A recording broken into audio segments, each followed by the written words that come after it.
Hi guys, welcome back to our channel. இன்னைக்கு நம்ம பார்க்க போறது வந்து 10th maths தான். exercise 1.5 ல first sumல 3 வந்து ஆல்ரெடி முடிச்சிட்டோம். இந்த 4th subdivision தான் பார்க்க போறோம்.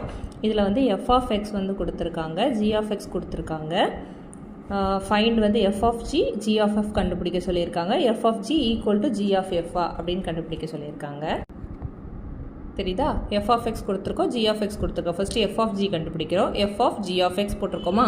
அடுத்தது o க்கு பதிலா என்ன, of க்கு பதிலா என்ன போடுறோம்? பிராக்கெட்ல போட்டுருக்கோம். f of g of x. அப்ப g of x முதல்ல சப்ஸ்டிட்யூட் பண்ணிரலாமா? அது என்னது? x minus 4. ஓகேவா? போட்டுட்டோமா?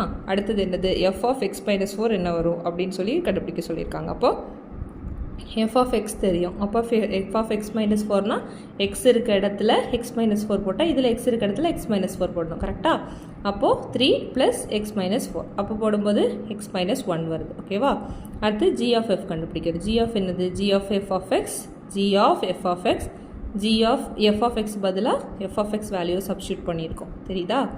போட்டிருக்கோம். அப்போ g of x என்னது? x minus 4. அப்போ g of 3 plus x னா x இருக்க இடத்துல 3 plus x ன்னு போடணும். 3 plus x minus 4. அப்போ என்னது? x minus 1. இதில் வந்து என்னது? x minus 1 தான், இது x minus 1. அதனால ரெண்டுமே ஈக்குவல்.